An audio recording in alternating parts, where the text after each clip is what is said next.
Halo semuanya, di sini dengan saya Nisa Komalasari. NIM saya di 22099, saya dari kelas 2C.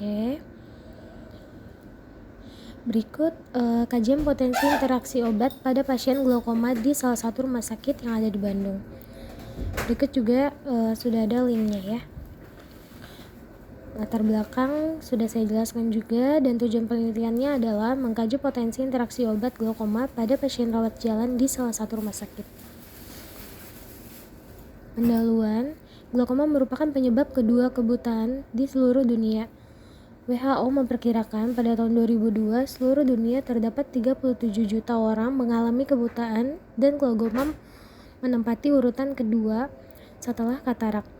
Sebagai penyebab kebutaan, diperkirakan pada tahun 2010 terdapat 60,5 juta penderita glaukoma di seluruh dunia, dan jumlahnya meningkat pada tahun 2020 menjadi 79,6 juta. Kemudian diperkirakan pada tahun 2040 akan menjadi 111,8 juta. Tujuannya adalah untuk menurunkan tekanan intraokular ke tingkat yang berhubungan dengan penurunan resiko kerusakan saraf optik. Dengan meningkatnya kompleksitas obat-obat yang digunakan dalam pengobatan pada saat ini dan berkembangnya polifarmasi, kemungkinan terjadinya interaksi obat sangat besar.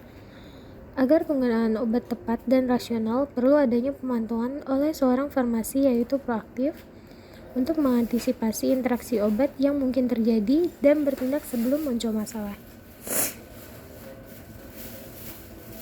Metode penelitian: penetapan kriteria pasien inklusi, eksklusi, dan penetapan kriteria obat. Berikut tabel jumlah pasien berdasarkan jenis kelamin. Untuk berdasarkan jenis kelamin yang ada di atas, jumlah pasien glaukoma di poliglaukoma periode bulan Januari sampai dengan Maret 2015 adalah 226 orang. Berdasarkan jenis kelamin, jumlah penderita glaukoma yang paling banyak berjenis kelamin perempuan dengan jumlah 53,10%. Sedangkan dengan jenis laki-laki sebesar 46,90%. Dari sana, pasien perempuan berisiko mendapatkan penyakit glaukoma. Hal ini kemungkinan akibat sudut bilik mata depan perempuan bervolume 10% lebih dangkal daripada laki-laki. Berikut tabel diagnosis glaukoma.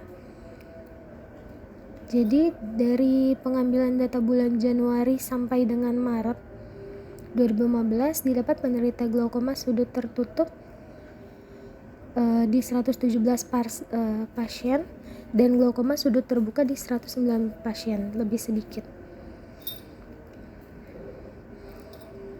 Berikut untuk tabel berdasarkan penggolongan obat glaukoma. Berdasarkan tabel berikut, dapat diketahui jumlah pemakaian golongan obat glaukoma terbanyak adalah golongan B-blocker dengan jumlah penggunaan sebesar 42,62%. Dengan golongan obat glaukoma terbesar kedua adalah golongan obat carbonic anhydrase inhibitor sebesar 28,07%. Golongan yang ketiga ada di obat analog prostaglandin dengan pemakaian obat sebesar 20,99%, dan obat glaukoma yang paling sedikit digunakan adalah obat yaitu agonis adrenergic dengan jumlah penggunaan sebesar 8,32%. Untuk tabel berdasarkan rute pemberian obat, dapat diketahui metode rute pemberian obat terhadap pasien glaukoma dilakukan dengan dua rute, yaitu dengan tetes mata dan oral.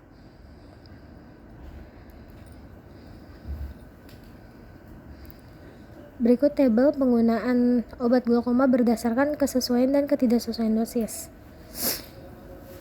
Dari hasil perhitungan yang diperoleh dari data rekam medik menunjukkan bahwa dosis glaukoma yang digunakan di Rumah Sakit Mata Cicendo untuk pasien glaukoma di poliglaukoma semuanya sesuai.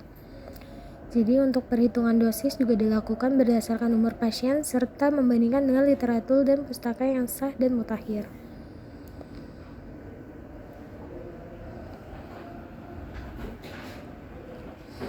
Kalau berikut merupakan tabel kajian potensi interaksi obat glaukoma Di sana juga udah ada detail-detailnya, ada klasifikasi dari jumlah pasien dan mekanisme interaksinya. Ini juga ada keterangan tentang acetazolamid gliserol. Dan jadi semua kesimpulannya ini dari hasil analisis mengenai penggunaan obat glaukoma dan potensi interaksi obat glaukoma pada pasien rawat jalan yang ada di Bandung, dapat disimpulkan bahwa potensi interaksi obat anti glaukoma yaitu pada kombinasi obat timolol-brimodin dan betaxolol-brimodin serta acetazolamid gliserol dengan klasifikasi moderat cukup signifikan secara klinis. Biasanya menghindari kombinasi menggunakannya hanya dalam keadaan khusus. Sekian, terima kasih.